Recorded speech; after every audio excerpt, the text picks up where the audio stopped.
What's good, YouTube? Another Sunday interview, another conversation to help you get your tech career exactly where you want it to be. Today, we're talking with CEO and founder of Career Rehab LLC. She's a VIP contributor on entrepreneur.com. She's been featured on CNN, CNBC, CBS Radio, Yahoo, Black Enterprise, the Washington Post, and more. We're going to be here all day. She's a best-selling author of the book Career Rehab. We have Kanika Tolver. What's up, Kanika? What's up? What's up? Hey, YouTube. Hey, Twitter family. Everybody that's watching. What's up? So, we're in an interesting time in tech.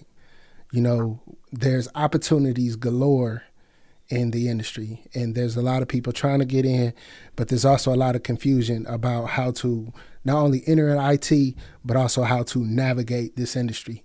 And so in today's interview, I want to talk to you about your book, how you've been able to navigate this industry, and also any advice that you have to help others. So thank you for joining us. Oh, thank you for having me. I'm excited about the interview tonight. For sure, for sure. Now, before we get started, the first thing that I like to do in any interview I hold on this YouTube channel is see what everybody's representing. So for those of you that are in the chat that like the comment, that don't like the comment, what I need you to do is drop your area code in the chat so I can do some shout outs, and then we can get this thing started. So where y'all representing? 816. Oh, what's up, Ty? What's up, family? KC in the building. 919 in the building. 246. I don't even know where that's at. 252. Don't know where that's at. 346. 704 706 612. Okay. 246. Barbados in the building. That's what's up. Hey, thanks, y'all. 303 in the building. What's up, Jermaine? Good to see you, family. Appreciate you joining us. All right. Shout out to Sam, too. I appreciate you joining us as well. If y'all can do me a favor, if y'all could share this out on your social media platforms, we want to get this out to as many people as possible because we want to have an impact in people's lives so they can get their career. Let's say this right. So they can career rehab their career and get them to where they want to be. So I'm in the 301. 301. DC in the building. DMV 202. 301 703. Okay. Representing. I'm sure they can tell by the accent. Ain't got no accent. Nope, y'all ain't got no accent out that jump. All right. Now, so let's talk about career rehab. How did you come up with the concept for your book? How did you get to the point to where, you know what, let me write a book about rehabbing your career? How did you get to that point? So the concept for the book came about, it was my own personal journey. So I went through career rehab myself. I used to work for I still work for the federal government, but there was a time when I was working for the federal government, I was super unhappy. I was just super unhappy. I was in a position where I had 4 different managers in a 5-year period. I wasn't growing. I was in a very toxic work environment. So I said, let me check myself into career rehab. Let me reinvent myself. Let me do some renovations because I was so tired of blaming the employer for all the things that they weren't doing. And I said, let me take back ownership of the things that I can control. So I renovated my career a little bit. I redid my resume over the holiday break. And I put my resume out there. And I got all these companies that came to me. Deloitte, Booz Allen, all these Fortune 500 companies came out to me. I didn't even know who they were because I had worked in the government for so long, because I worked in the government as a college student. I worked in the government as a graduate out of college. And I was just like, everybody in my family worked for the government. So I didn't know anything else. So I said, you know what, I'm gonna leave federal government and I am going to go to private sector. I need to get more skill sets. I need to learn the most cutting edge technologies. So career rehab was with me learning how to develop a personal brand for myself. And then other people started to ask me, to do their resumes. And then that's kind of how I got into career coaching. So Career Rehab started with me. It was a case study that I did on myself. I rebranded myself, I rebuilt my personal brand, and I had an unstoppable success in private sector. And then later on, we can talk about how I came back into government recently.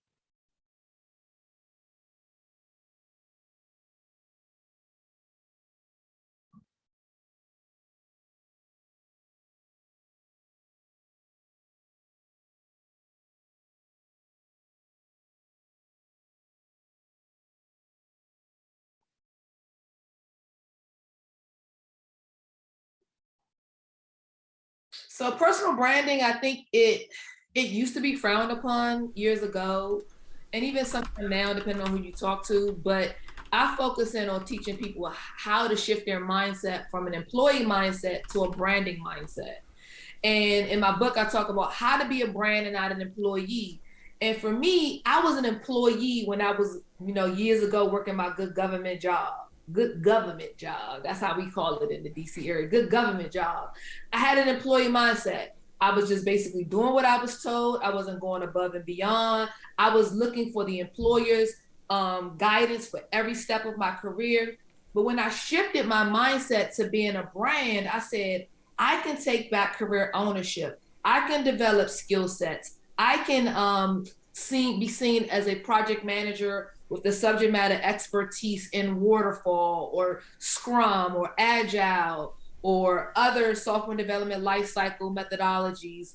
And I can learn new technologies. And for me, I kept waiting for the job to do it for me. I kept waiting for them to push me in the right direction. So I think a branding mindset is when you have the ability to see yourself in a way that you want to shine and you take the responsibility for those new skill sets and those certifications or whatever you desire out of your career. That's a great point. Excuse me. Taking ownership and responsibility for your career. I can even think back from when I was in the military and when I got out the military, I would always ask my employer for training. I would always be like, man, I want to learn this, but they won't send me to training to learn this. Or, I would like to work on this, but they won't give me an opportunity to work on this. You know what I mean? So how did you go about that, taking ownership and then applying, yourself to get that knowledge that you were looking for? I was in the same boat as you. I felt frustrated. I felt like, man, I got all this energy. I'm young. I'm ready to learn. 9 times out of 10, I was probably the youngest person on my team, and I probably was the only Black female on my team. So they was like, nah, we're not trying to hear all that. A lot of times in environments, they just want to use the same technologies that they've been using forever, and they don't want to evolve. So for me, I took 6 months to learn new skill sets. At the time, it was lynda.com, which is now LinkedIn Learning.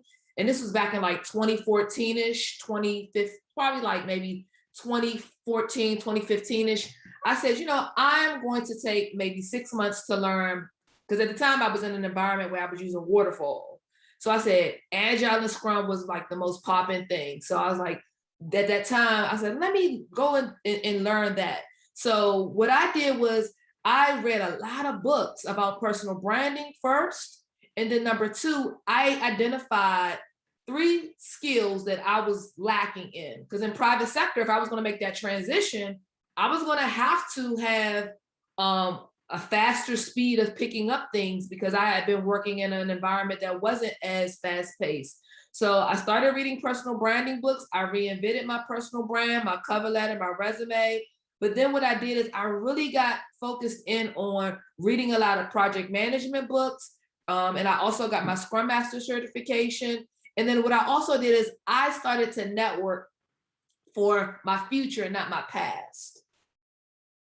I started to align the things that I wanted to do with the people that I surrounded around, because a lot of people in my old government environment, they was like, you stupid, why would you leave the government? Why would you ruin your career? They've been at the same job for 20 years. So I had to create a whole new network with people that I didn't know.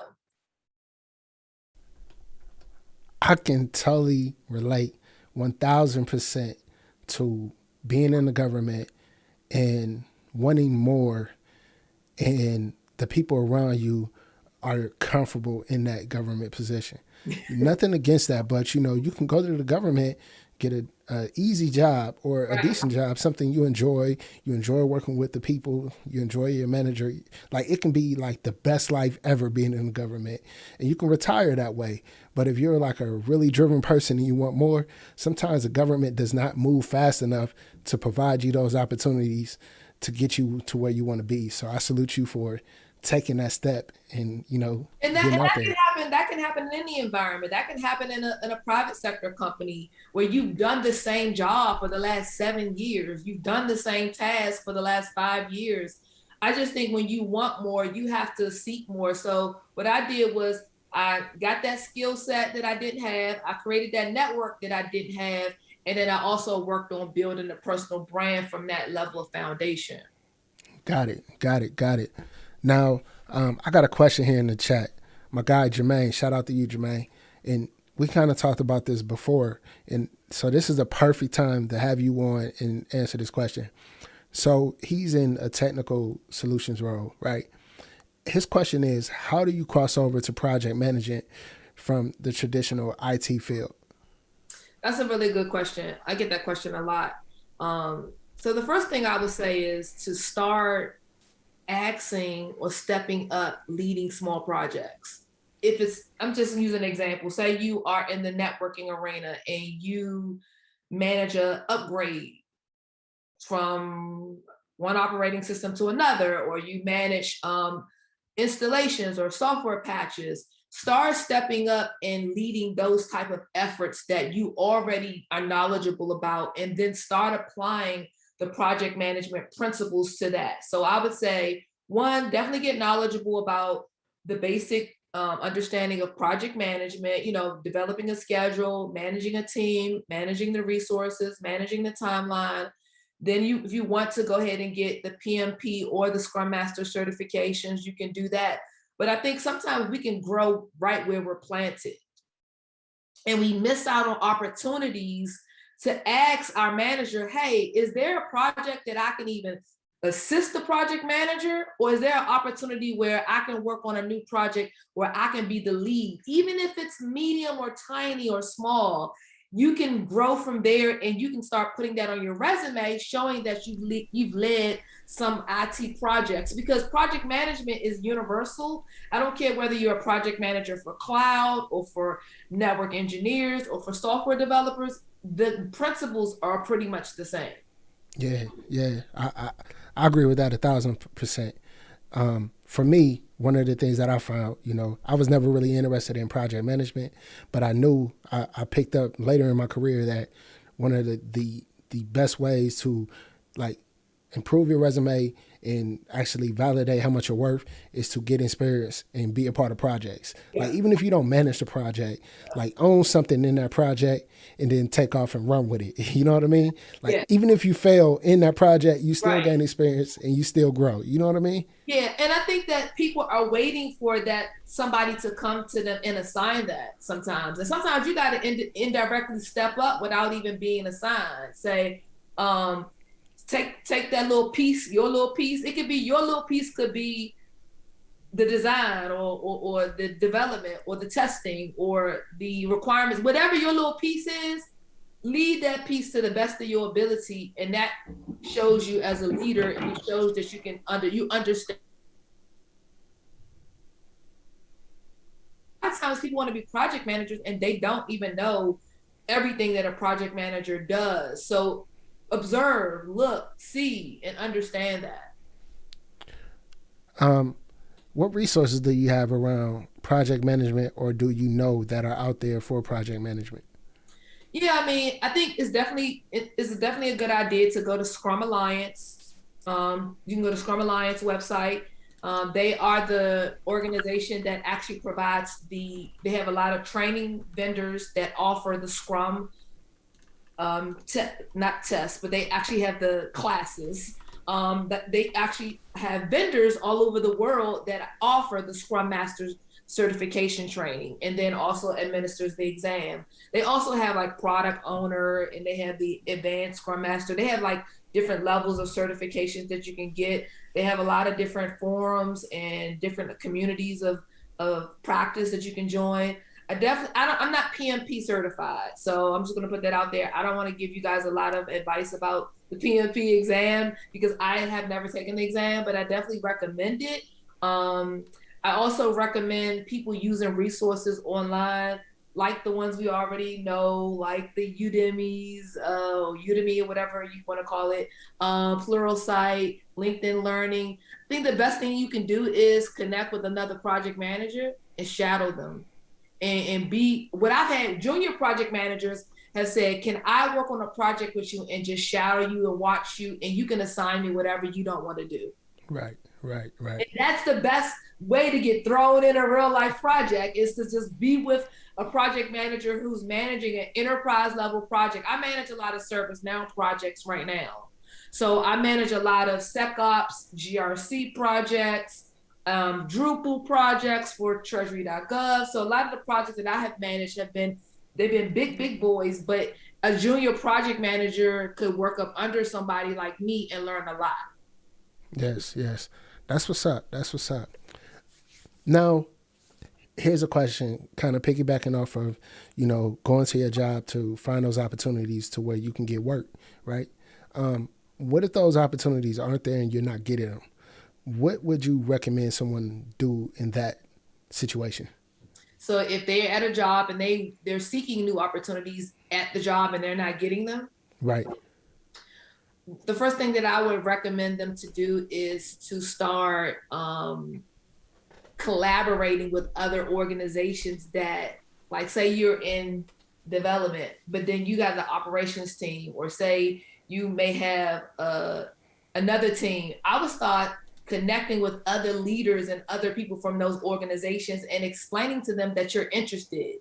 Because a lot of times we only focus in our little four walls of our office, and we're constantly going to that same manager who's not hearing us. And there may be another manager that says, you know what, go on that coffee break or have a Zoom chat or have a phone call and express your interest in the technologies and the projects that you want to get on with another team. Or ask your manager, can you do a detail for a short percentage of your time, and say, hey, for 30% of my time, if I do all my other work, I talk to this manager over here and he's willing to allow me to be a part of this cloud migration project or this, website development project. That's another way to do it, where you are getting those type of projects. You create those projects yourself in your own home, in your own computer, in your own environment, and you create those examples of the things that you've done so you can decide to move on to another organization. Yes, totally agree. Totally agree with that. When it comes to like your brand, what are the pieces of your brand? Can you kind of talk about what makes the brand to make me marketable in this industry? That's a very good question. So in my book, I have these three alter egos, or three personas. I have the cool geek, the corporate rebel, and the career dropout. And those are three elements of my personal brand. Beyonce has Sasha Fierce. Basketball players got their own little nickname. So I think it's important to also bring your personality to the brand. I think that's the number one thing that I would say is, everybody got a resume and cover letter. Everybody got certifications. So what? You got certified. Okay, a bunch of other people got certified too.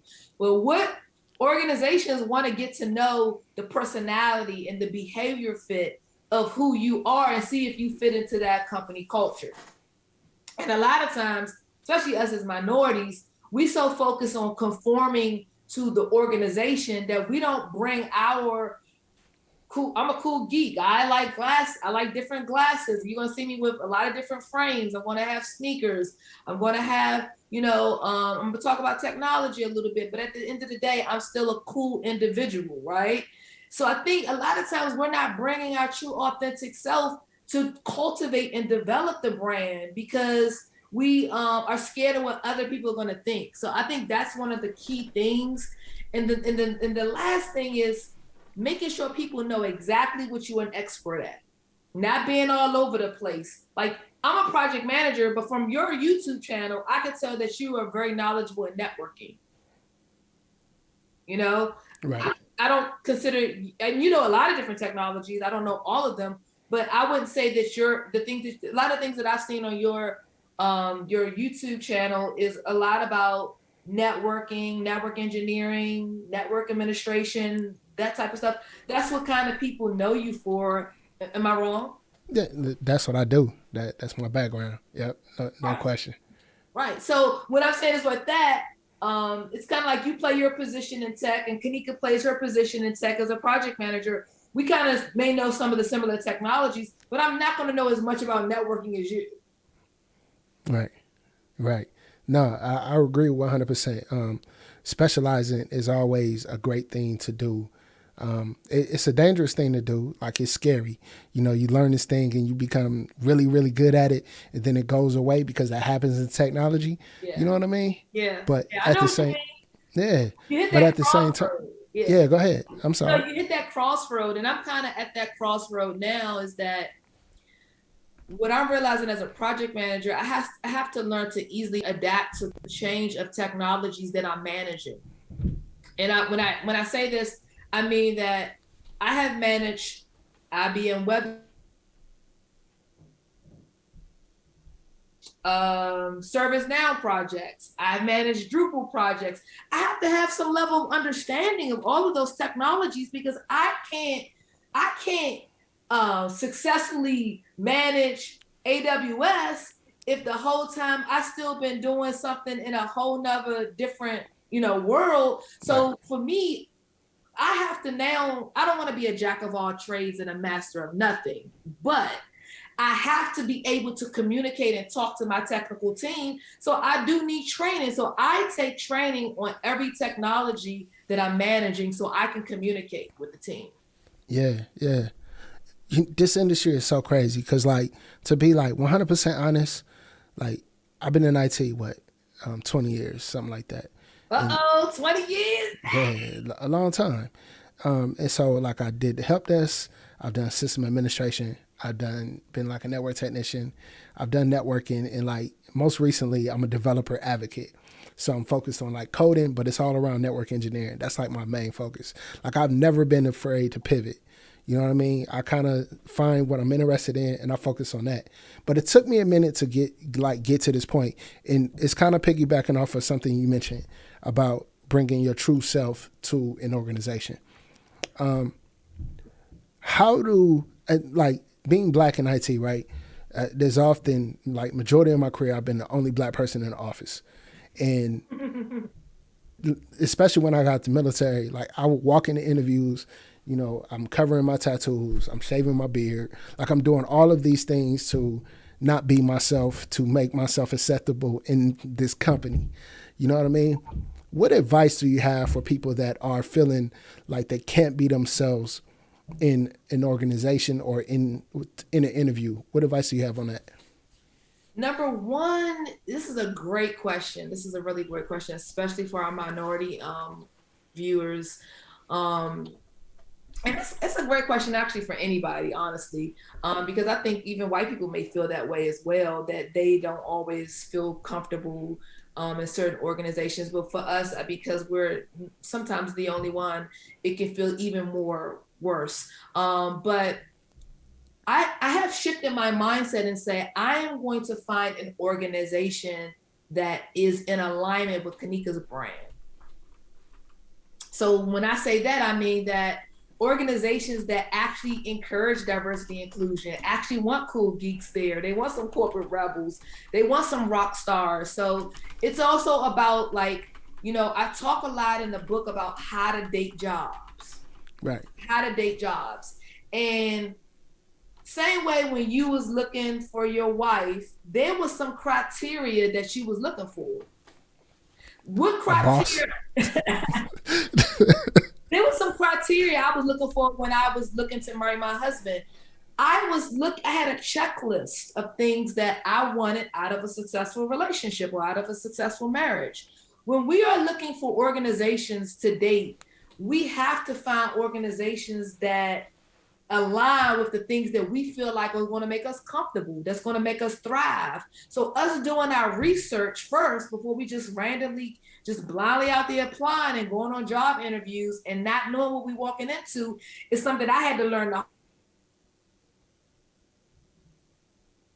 got to the job if the organization was not what I thought it was going to be. So for me, I would tell someone research first, use Glassdoor, talk to other people that work at the company to see if you yourself, your personal brand, your authenticity is going to fit into that culture. Because if it's not going to fit, it's like, what's the point of going on a date, which is the job interview, if you know at the end you're going to be like, I don't like this girl. I don't like this man. This is a total waste of my time. When we do our research, we can get more understanding of the organization. And do we feel like we are a good fit based upon those Glassdoor reviews and based upon other people that look like you that work at the company? So I go to LinkedIn and I say, my brother, what's your experience and what's been going on at this company? And give me the real, because I don't want to waste my time. Right. I agree with that 100%.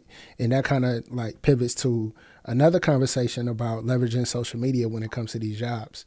And on your career rehab journey, did social media play an impact? If so, what platforms? LinkedIn is like, if you ain't on LinkedIn, you just out the race, okay? Yep. Hands down. When I was in the government, I never used LinkedIn because government people, we don't have to use LinkedIn because we use USA Jobs. But when I got into private sector and I went to move towards LinkedIn and I started updating my resume on LinkedIn, I had Microsoft in my DMs. I had Adobe. I had Booz Allen, Deloitte, all the big, the big consulting firms. I had all of the other bigger companies that were like, here in the DC area, we have a lot of big government contracting companies here too. LinkedIn was the game changer, not just for the jobs, but it was a game changer for the community of people that I was looking for, my tribe. Remember I said earlier, I'm networking for my future, not my past. My tribe, my old tribe back in the government, they weren't on LinkedIn. They don't even have a LinkedIn profile, right? So if I was trying to meet people like you and meet other people that were like-minded that can help push me forward into success, I had it to create a very good LinkedIn profile. And I would say over the last couple of years is Twitter. I really found my tribe on Twitter, my Black Tech Twitter folks. Y'all inspiring me and, we inspire each other. And I learned a lot from the timeline because people share a lot of insightful advice on Twitter about resources, training, programs, and things like that. It's funny that you mentioned Twitter because, like, although LinkedIn has got me like contracts in my business, like LinkedIn has been like amazing in my business, but Twitter has got my last 2 jobs. Okay. You know what I'm saying? How do you get those jobs on Twitter? I share a lot of content around what I do. I'm constantly positive, and I'm connected with people I don't even know I'm connected with, and so. Managers, directors reach out to me, may say something like, hey, that was a great tweet. I love what you're doing, blah, blah, blah. From there, it opens up the conversation. Then it's about, if you're ever interested or, hey, I got this position I think you'll be great for. And it just kind of goes from there. You know what I mean? Do you feel like YouTube played a part too? Yeah. So YouTube was like the pivotal moment in my career. Like if I would have just stayed in the place of being fearful and never doing YouTube, like I wouldn't be where I am today. I mean, you got like 42,000 subscribers, right? Yeah, but I never count these subscribers. I mainly count the impact that, that I've been able to have, because my number of subscribers doesn't measure the impact that I've had in people's lives. That's powerful right there. I like that. And I'm not even like bragging or boasting. I just know, like, just from the relationships and people that I've been able to help not because of my platform, but because of my network. I've been able to get people jobs that have zero experience, zero certifications, but have a desire to get in this industry. And I've been able to use my network to say, hey, he's a great fit. I think he should come work for you. And the director, hiring manager will give somebody an opportunity. I've been blessed to use my platform that way. And to me, that's what matters the most. You know what I mean? Yeah, no doubt. I mean, I feel you. I feel that passion and that purpose. And you know, having a personal brand is really a big thing for the impact and the influence that you're trying to make. Mm-hmm. It's not about being a taker, you know, it's about being a giver. And I think that that's so important. And what you said was the impact. I think in social media, we focus a lot on the numbers. We focus on the number of followers, the number of likes, the number of retweets. But at the end of the day, when people read this book and they get jobs from reading a $16 book, or, you know, or people come to a Twitter space and they reach out to me, or the DMs, the direct messages are most important to me because people are going through a lot and I respond to every direct message, you know, because I remember when I was reaching out to people to be my mentor or to sponsor me or to help me, and I got like crickets, right? Man. So I know that feeling of being in a place where I had career confusion, I had career worry, I didn't have peace, and I didn't find that from people within my environment. So I think personal branding is all about giving back and helping others, but it's also what's in it for you as well, you know, because at the end of the day, we are here to make money and we are here to take care of our families. So personal branding for me is about, I do speaking engagements, you know, get lucrative checks. I work with big companies, but then it's also about the impact and the message. I don't want to get it twisted that it's all about the check, because I'm going to bring it all to the speaking engagement. But at the same time, just like you have a business, I have Career Rehab, which is my business too. Yeah, and you're crushing it. Like I mentioned, you know, in the beginning, on all the platforms that you've been a part of. And, you know, just like on social media, you put out positive content, you help people and you do your part to, you know, help people rehab their careers. What made you start to be in a place to want to give back and help others? You know, I started out years ago doing resumes, and I used to just write all my friends' resumes, all my, you know, they would be like, do my resume. And I'd be like, okay, I do their resume. They never get a job. And then somebody was like, you should start hustling resumes. So I started hustling resumes in unemployment Facebook groups, like back in 2013-ish. 2012. It was just like years ago. Then they start asking me the hard questions. Like they would get the jobs, they would get interviews, they would get called back, but they didn't really understand how to do salary negotiation. They didn't understand how to deal with toxic work environments or racism at work, or, you know, women would DM me and say, hey, I'm leaving my husband. I'm trying to get a job. And, you know, he's frozen all of the accounts and things like that. So I kind of turned into like a career coach by accident. It wasn't intentionally. It was more so like, I'm hustling resumes so I can get sneakers. You know? You know, I was really writing resumes for like $150 so I could like do whatever I wanted to do with the money, because I was still already in tech. So it was easy. Yeah. And I would write resumes for government employees too. And that was a very hard thing because getting a government job is very hard. But I would write private sector resumes and government resumes. What I come to find out is like I'm in the DMV, I'm in the DC, Maryland, Virginia area. A lot of my clients look like me, and they were going through problems that I may have been through, or just different problems that I had never, ever been exposed to. So my heart was really in it to transform the lives of people who were single mothers, or it was people that was from the hood that was really trying to get a job. So for me, it was like that. Like I was making six figures by 27. These people that can't even get 40K. I just felt so bad for these people. So it just really kind of started off like that. Yeah. Hey, salute to you making six figures at 27.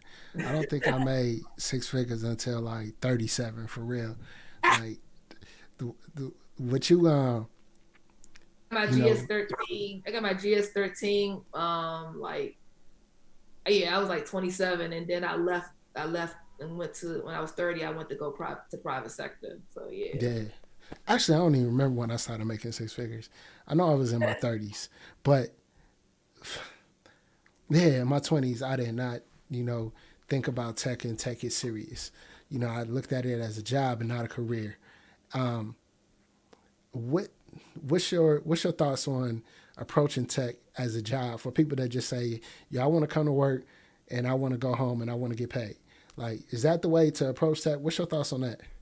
My thoughts is that it is a way to do that in certain roles. In certain roles. When I say certain roles, I mean like jobs that have redundant tasks. Maybe like a help desk person, maybe like a system admin person.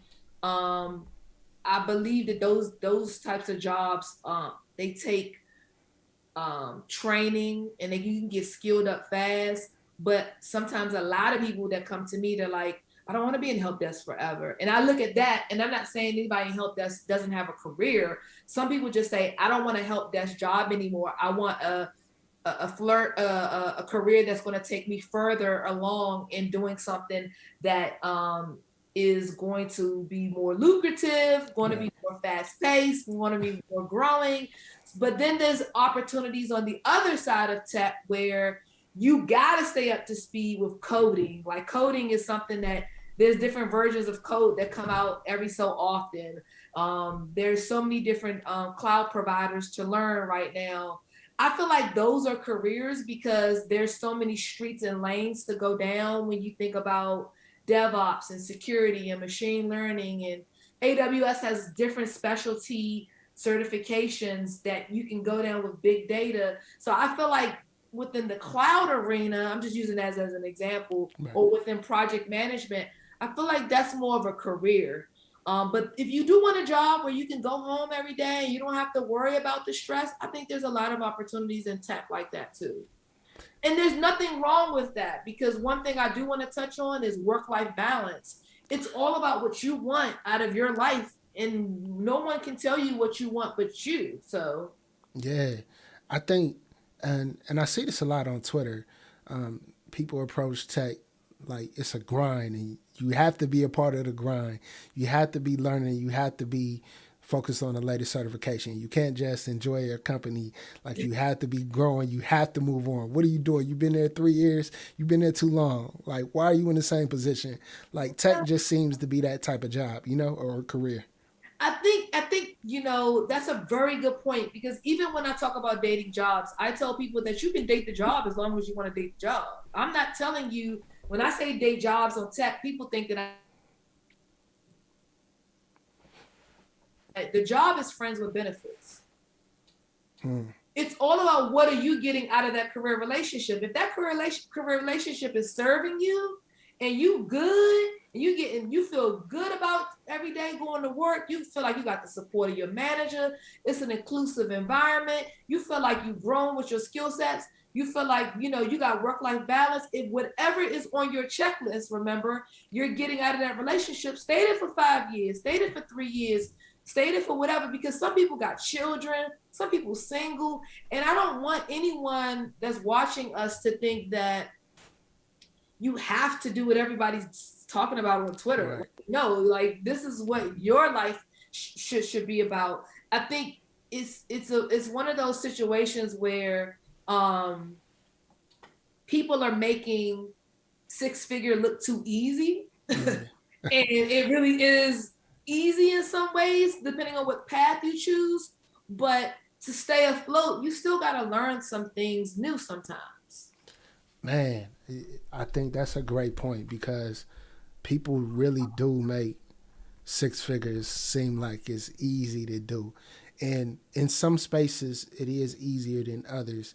But a lot of times what I found is preparation and opportunity. You have the right skills at the right time, you'll get six figures. That's just, the way this industry works.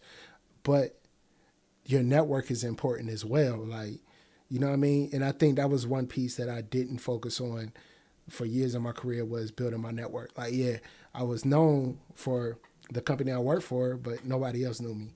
And when you Mhm. walk into a job for an interview, they're just looking at a piece of paper, but they have no idea who you are. And I think that's one of the things about, putting content online, whether it be LinkedIn, Twitter, and letting people know what you do. Like I think you mentioned this in the beginning. It's like what skills your skills is a part of your brand. How do people know what you're known for? You know Mhm. what I mean? How did you put yourself out there so people know about Kanika?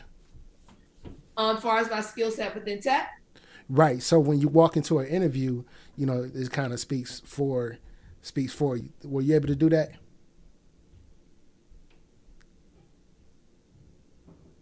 could you repeat that because the screen froze up? Okay. Yeah. So when putting content online, whether it be LinkedIn, and you share the things that you know, right?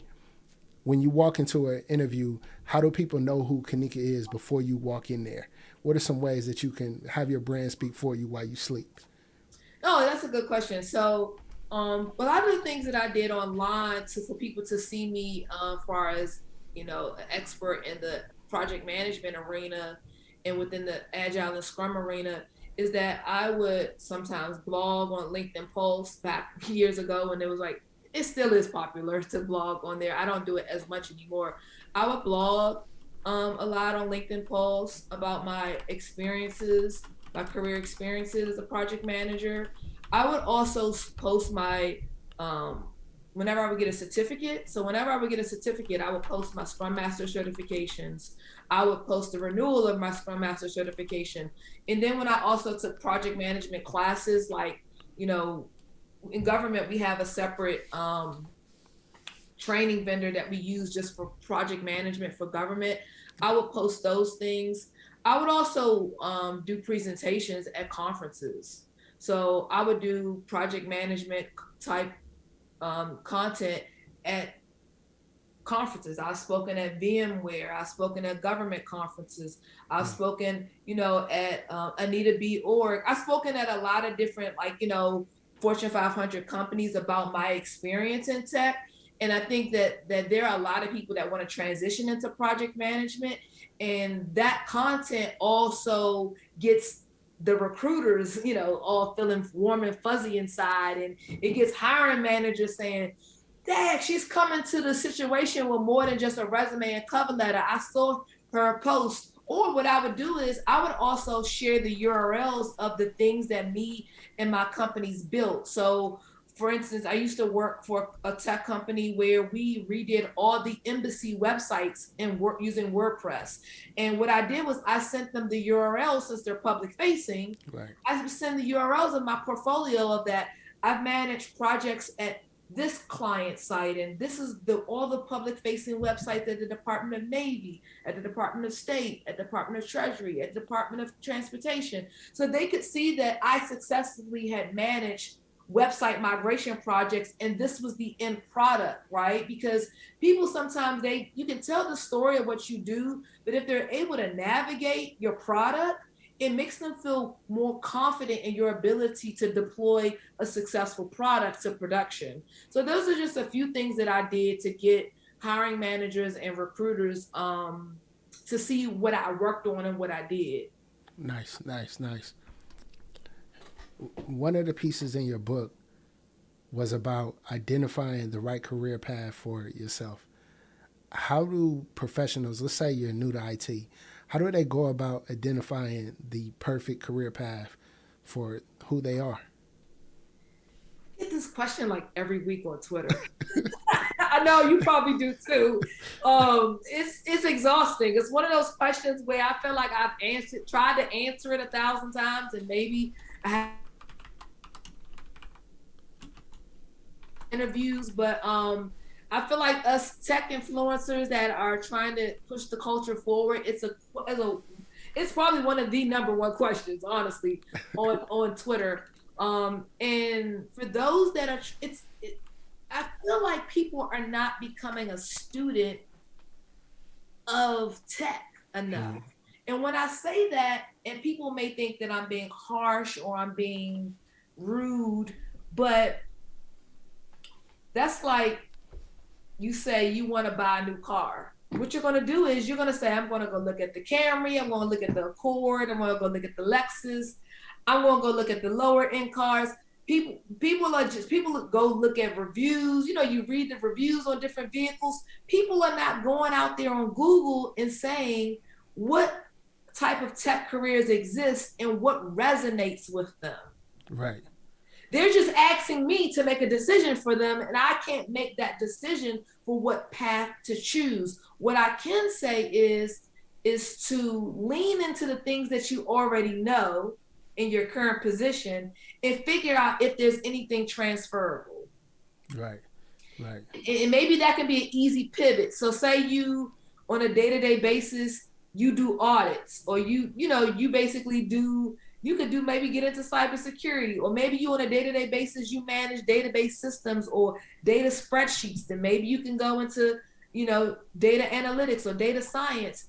I think a lot of people, it's overwhelming. It's one of the most overwhelming careers because there's so many areas to choose from. But I think people are not utilizing YouTube and Google to say, what does a network engineer do for? What's the day in the life of a network engineer? Is that something that I would like? What does a project manager do? And going on and watching videos of different types of tech careers and say, you know what? I'm gonna try that. Right. Or I'm at least give it a try by taking a couple of classes online and seeing if the technology does it interest me. It's just not a decision that I think that I could like tell the person, oh, I think you good for cloud. No, Yeah. you're good for data science.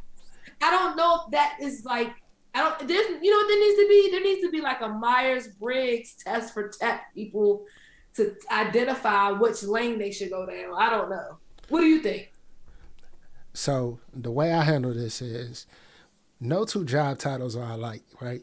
So if it's something you're interested in and you go look up that job, okay, in this company, you may do data science and they are responsible for using Python and they use different databases.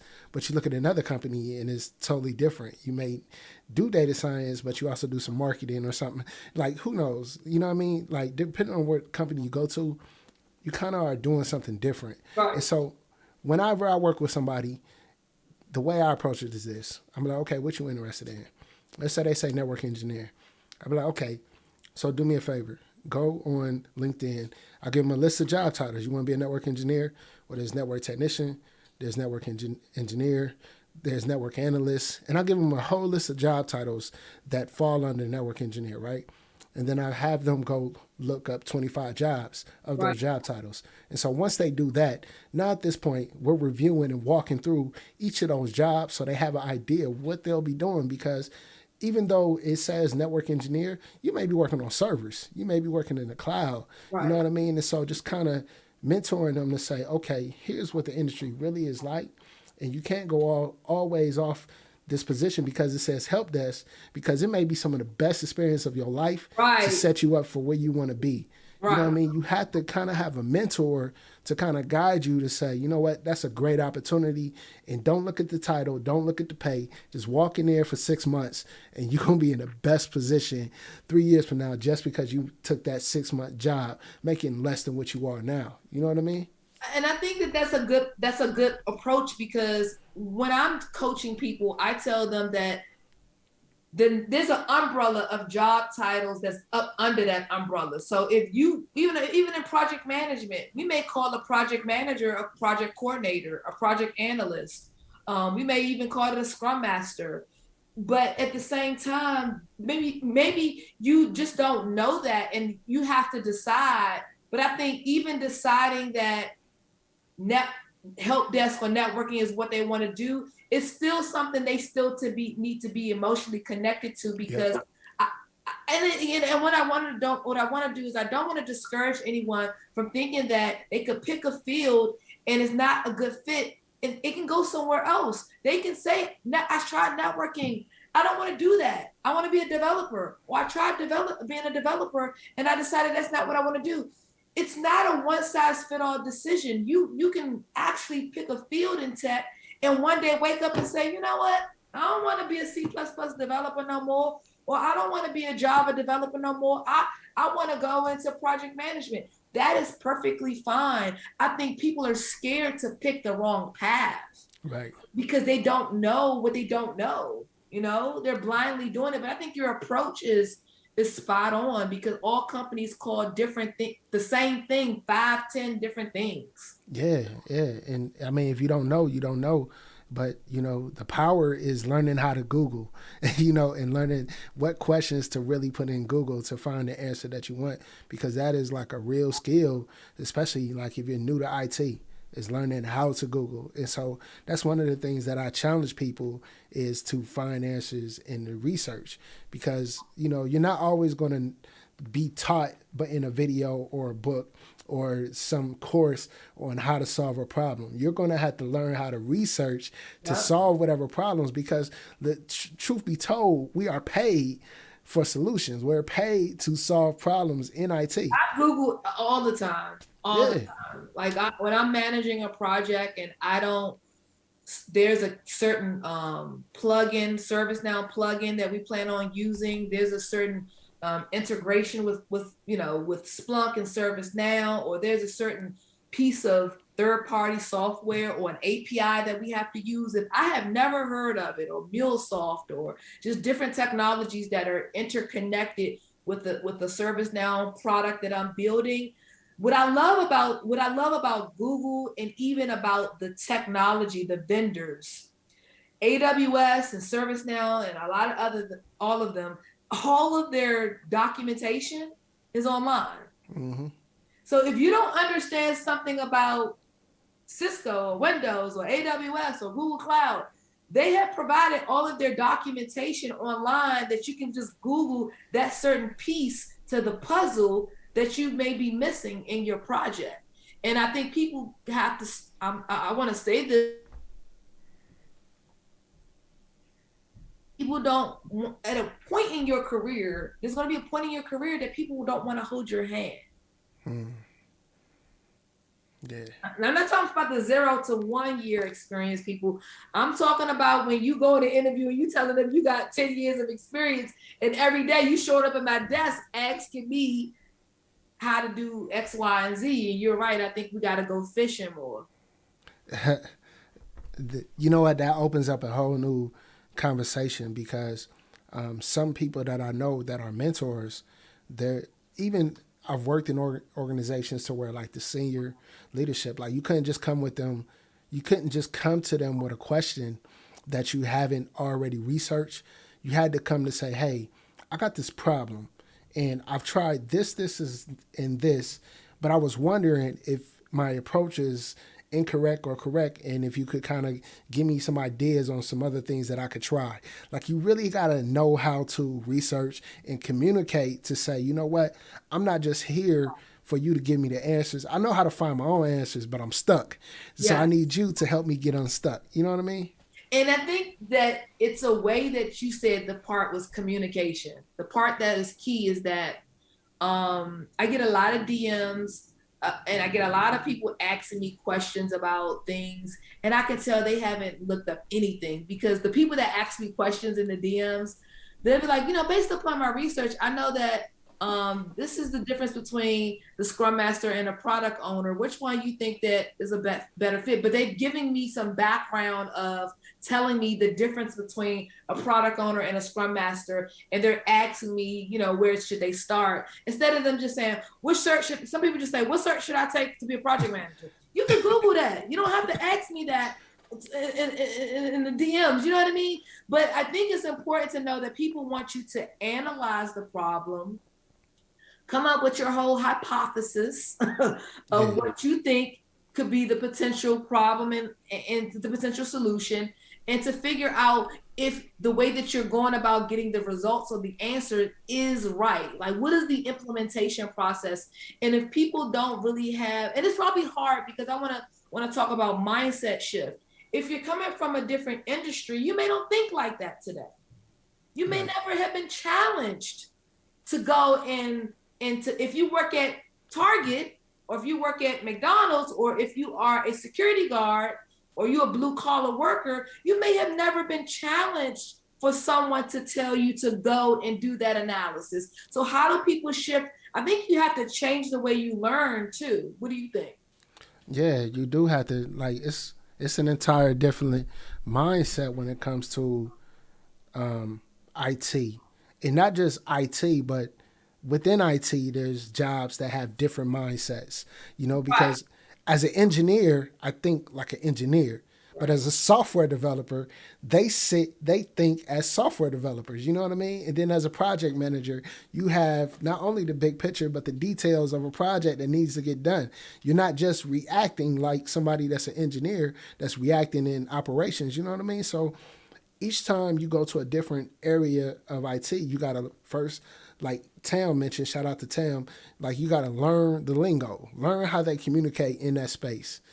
And then you gotta learn how they think and react or respond in that space. You know what I mean? There's so many different moving pieces.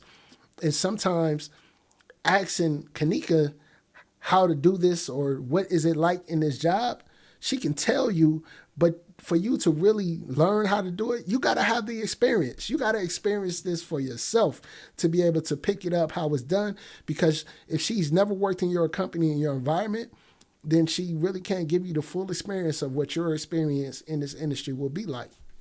And every organization has their own way of doing things. So it's kind of like you may be a software developer in this organization, and we may run the project a little bit differently than the last organization that you were at. And when I say that, I mean like we may use Jira, you may use a different tool. We may use Jira and Confluence. We may do 3-week sprints. Y'all may do 2-week sprints. You know what I'm saying? Y'all may have 4 environments. Like we have dev, test, QA, and production. You may come from an environment where there was only 2 environments. So I think it's important to know like a lot of these things are the same, but you may have to adapt a little bit and execute a little bit differently in every different organization. I'm reading this book right now. I want to drop all these other books, but I'm reading this book right now called DevSecOps. Okay. And I want to also say that I am I know that you read a lot of books. There's another book that I'm reading that's a tech book, but it's in the room. But this book is really a good book because it's talking about, how to establish a security first culture within the DevOps teams. And it's talking about how to do things with the development team, the security team, and operations. As we know, for those that's been in the game, for you, like you've been in the game 20 years, those teams used to work in a siloed approach. Yep. And as you talked about earlier, this is one thing that I do recommend people to understand at a high level. No matter what role you're in, I don't care if you're a PM, a developer, a security person, or an operations person, I highly recommend people understanding DevSecOps or DevOps, which is the hottest thing right now. So yeah, it is extremely hot. I mean, there's a few reasons why, but that's a really good point. Now, kind of pausing for a minute, I got a question from CCIE by 30. Shout out to you, family. Appreciate you. Now, her question is, how do you land a speaking engagement? And thank you for the super chat. Oh, yeah. So I first started off speaking for free years ago. I ain't gonna lie. The next thing was really getting people to see, exactly what you're talking about, right? Right. You got to build up that street credibility in some way, right? So you have to build up that street cred. So I would say when I don't have an agent, I don't have a manager, I do all the pitching myself. Okay. So the one thing I would say is have a speaker one sheet. You can get somebody on Fiverr to do that. Mm-hmm. And I would say, like any speaking engagements you've already done, go ahead and make sure that you have those clients give you a testimonial. Mm-hmm. Number 2, you have the speaker one sheet. You got videos of you doing speaking engagements, which in the pandemic, I wasn't able to do as many speaking engagements as I like because, I did all virtual speaking engagements. Right. So I would say, get people to video you, get your video reel, even if it's a virtual video reel, you can get that together. The next thing is what I did was I focused on finding all the tech conferences that were happening, and I went to the websites and I applied to be a speaker. So my specialty is project management. So I found a lot of I've actually spoken at conferences that were not project management topics.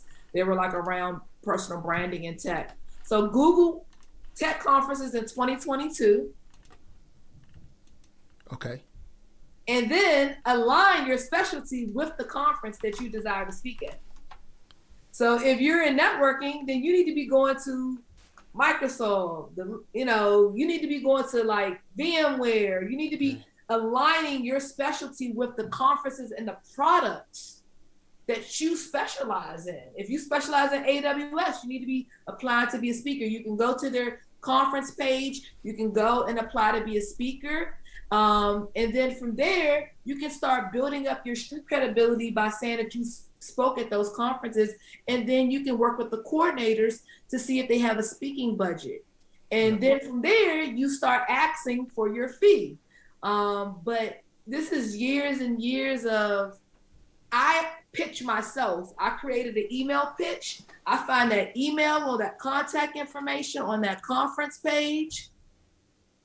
And whoever that conference email is, I send them an email introducing myself, my topics, who I am, and the topic that I desire to speak at that conference.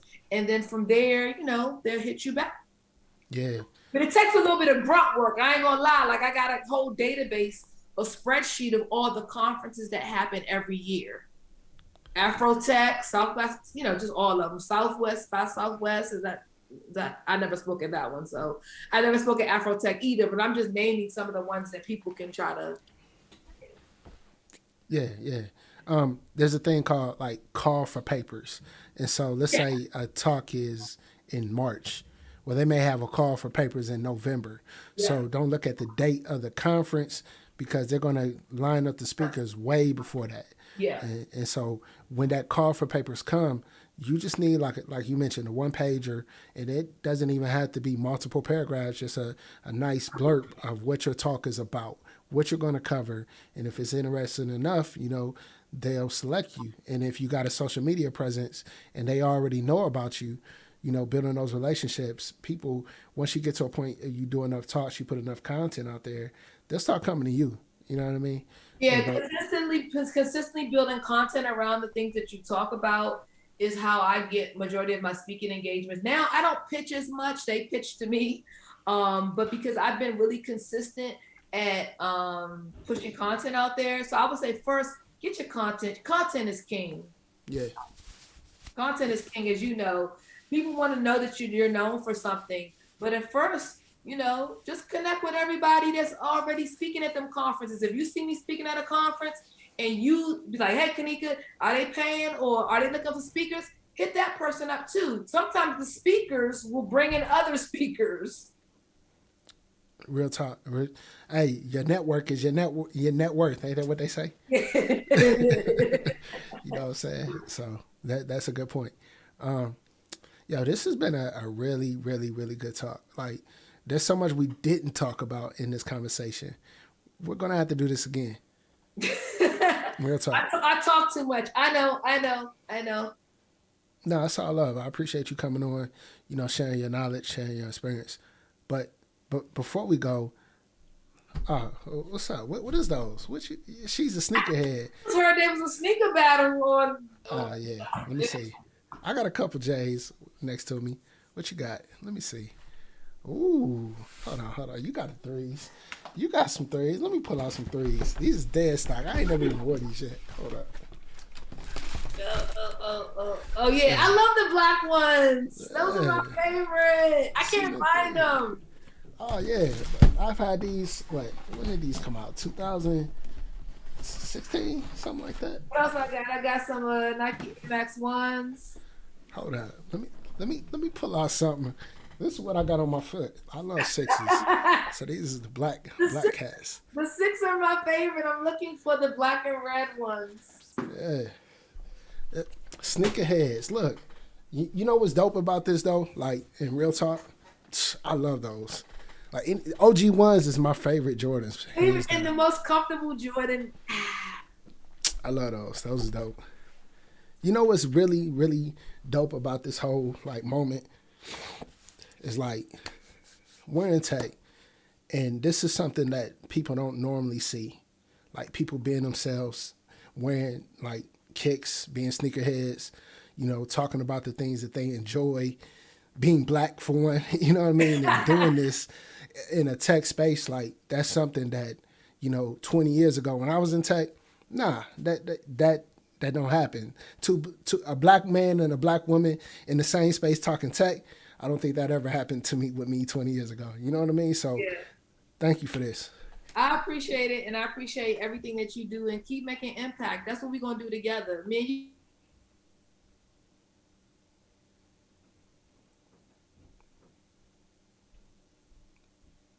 Back. You back. I think you froze. It froze. I'm sorry. I said we're going to continue to push the culture forward, and everybody continue to rehab your career. You'll have unstoppable success.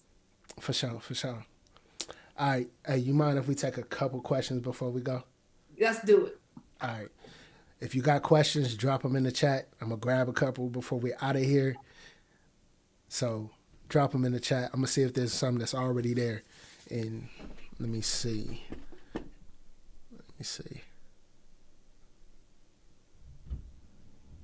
Somebody said some Nikes worn by Jordan just sold for $1.2 million.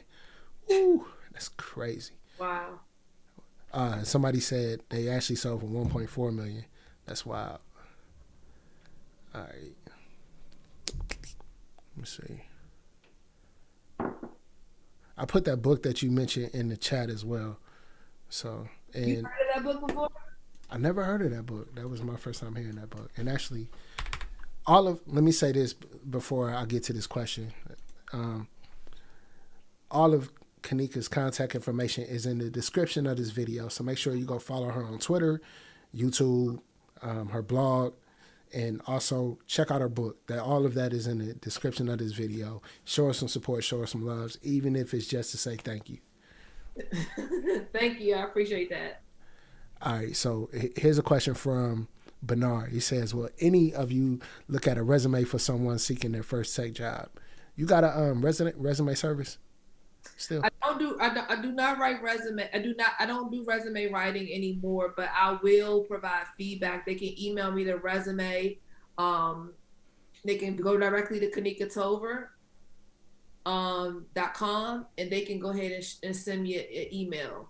And I will not write the resume for them, but I will provide them some feedback and advice on how to make it better. But I will also, if they DM me or reach out to me on LinkedIn, I will refer them to some of the best resume writers in my network. Dope. This question is from my guy, Sam Jones, one of my moderators, and a huge supporter. Thank you, Sam. Appreciate the question.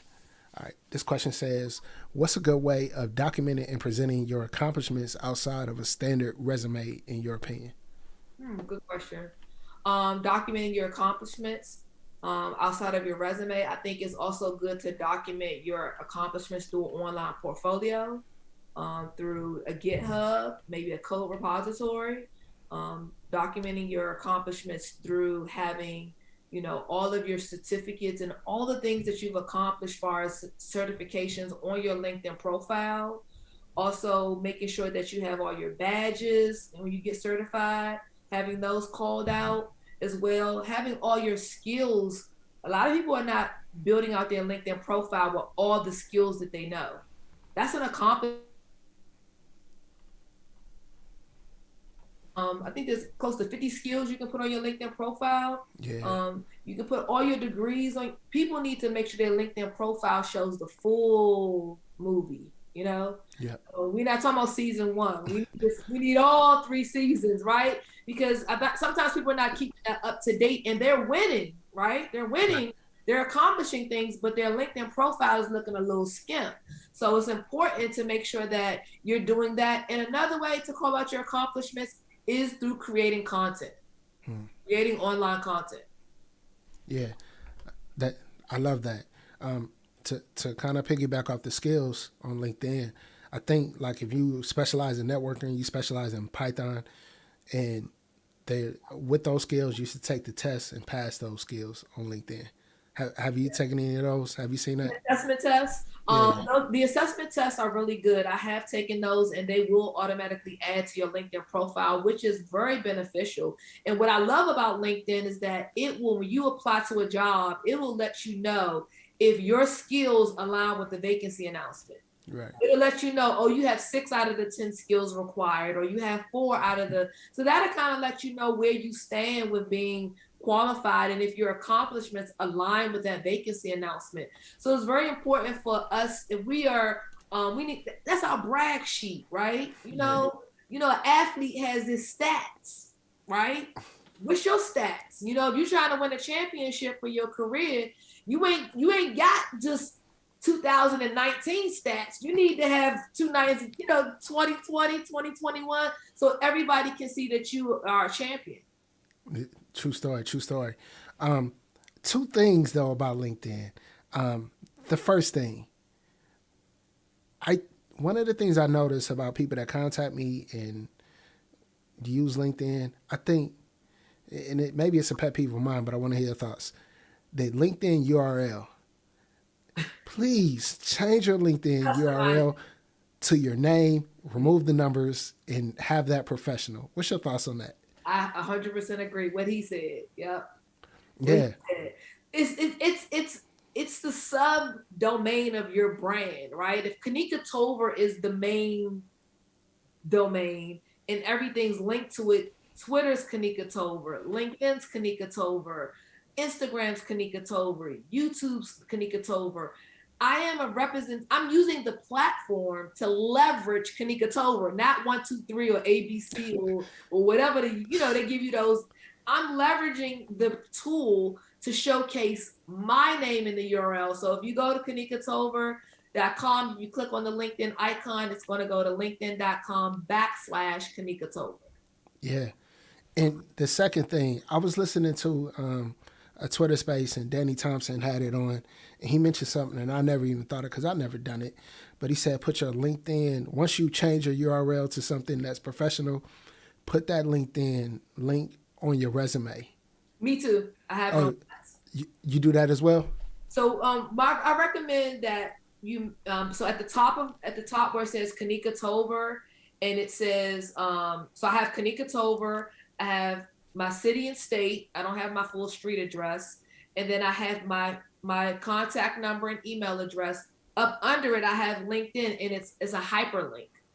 Right. So they can directly click on Kanika on it's not the URL listed long, it's just Kanika Tolver is hyperlinked, and hyperlinked behind that is the linkedin.com URL that's going to take you directly to my LinkedIn profile. That's the same thing if you have a GitHub, if you have an online portfolio, you can hyperlink all of those in your resume, so people don't have to look or search for you. They can click at the top at Kanika Tolver and it goes directly to LinkedIn. Nice. And if you put content on there, now they know exactly who you are because they can see it. Oh, and right? I have mine always open. It's public. That's another thing. Making your profile searchable, making it public, not closing. Some people are scared for people to see what they're doing on LinkedIn. But I'm like, what could you possibly be doing inappropriate? Maybe you could be doing something inappropriate on LinkedIn, but yeah. Yeah. That's... Man, all right. Let's see. Let's talk. My guy, Textual Chatter. What's up, family? The question is: do any of you have brand deals? If so, what? What was that process like as content creators? I can speak on that. And if you, but no, you go ahead. You the one with the YouTube channel. You know what? Yeah. When it comes to brand deals, they are gonna come. Like if you put out content and you're getting views, Tech is so niche, dang, niche, whatever it is. It's you know what it is. Tech is one of those spaces. Like if you're putting around content around, if you understand YouTube and CPM, right? Linux booming. So if you're making content around Linux, your CPM may be about $7 to $20 per 1,000 views, right? And if you're getting 1,000 views and people are actually tuning in, that 1,000 views to a marketer or a company that's want to sell training or whatever, they're looking at you like, you know what? If my course is, let's say, $1,000 for a course, and they sell 5 of them off of their 1,000 views, they just made $5,000. They may pay you $500 per one video, or they may pay you $15,000 for a whole brand deal. You know, I've done them all. So when it comes to creating content and doing these deals, it's about what is your lane and what is your end goal. Like, who would you love to have a brand deal with? Is it Microsoft? Is it Google? Is it Cisco? Well, if that's the case, you need to create content that's focused on them talking to you, because you got two things going for you. If you're black, you're a black content creator, and you're in the tech space. So that right there is knocking two birds off of them. They're working with black people in the community, and they're actually marketing in the space that they desire. So now you're in the right lane and you got a lot going for you. So what you got to do is hyper focus on the content that you want to create, resonate, connect with your audience, and don't just take a deal because you're trying to get a bag. Like, I don't do that. I don't even open a lot of them messages because I know who I want to work with. All the deals that I ever had were companies that I actually wanted to work with. And then once they approach me, then it's like, okay, let's work. I got some ideas already ready for you. So have those ideas ready. And if you're a real assertive person, go after them and tell them, hey, I got a content channel that's focused on this, and I would love to work with you. And they may not come to you now, but the more you grow, the more you come at content, they're going to come back. And then you're going to raise the price. That's just the way it works. I agree. I mean, I'm in the process of like focusing on brand sponsorships deals. I work with a coach named Mario Armstrong. So I took his course, and Mario Armstrong, you can just go to Mario Armstrong. You can find him on social media. He has a course just dedicated to getting brand sponsorship deals. He has been all over TV, and he's very good at teaching you how to do that. Being a micro influencer is very popular right now. So companies are looking for people that like he already stated, that are going to focus in on certain topics, but just align your topics and your content with those brands and figure out a way to be consistent. It's all about being consistent, because a lot of times people want brand deals, but they don't want to be consistent and true to their content. They Right. do want to just do it for the money. And I'm all about having partnerships that align with integrity. So there's certain companies that I don't want to work for because they don't have the level of integrity that aligns with my integrity. So I'm not willing to compromise my brand, my personal brand, for working with a company that maybe treats women wrong or treats black people wrong or whatever the case may be. So it's important that I stay true to who I am. But everything that he said is true. And I pitch a lot. I'm a pitcher. So for me, I just go on the website, find some email addresses, and I'm like, yeah, my brand already legit. So I know 9 times out of 10, they always email me back. Now, whether the deal go through, then that's something totally different. But once your brand is solid, find the people on LinkedIn, like the VPs of marketing, find those folks. Yeah. I love that. See, I'm not a pitcher. I'm not comfortable doing that. You know what I mean? And so I think since you are comfortable like that, like you can have so many more opportunities. You know what I mean? Because you actually go after it. Me, Oh no, I email everybody, man. Email everybody. I don't care. It could be Google, Facebook, Microsoft, little company, big company, CompTIA. It could be whoever. And at the end of the day, I just think when you have that tight brand and they click on that URL and you don't have to explain yourself, yeah, it's enough said. I love that. I'm gonna have to take some notes from you because I ain't never been that tight. That's what's up. Another thing I wanted to share with the person that asked the question is pitch I'm going to start testing this out, and this is a gem right here. Video pitches. 90-second video pitches. Yeah. Send them a video. They don't even want to read no email no more. Right. There's so much what you just said. There's so many jewels in that, because even like your videos on YouTube is your pitch. You know what I mean? So you kind of got to think about when you're delivering this content. Let's say you want to get a talk. You got to think about, okay, I want to talk about this in this space. Let me tailor a video on exactly how I would do this talk. You know what I mean? It doesn't have to be on this topic, but let me practice and let me tailor it and improve and develop my skills. So when the talk comes, I'm going to crush it. You know what I mean? Yep. I have gotten paid to do the same presentation over and over again. You know how you go to conferences, you be like, this dude's had this talk last year. He said the same thing. He getting $20K. To say the same thing he said at Microsoft conference and at AWS conference. What I want to tell everybody that's watching is, do not try to have a bunch of topics. Right. Don't, because you're going to overwhelm yourself. Narrow it down to like 3 to 4 topics. And people are getting paid to talk about the same thing over. They just recycling their content and making it better. Yeah. Hey, Kanika, thank you. This has been a great talk.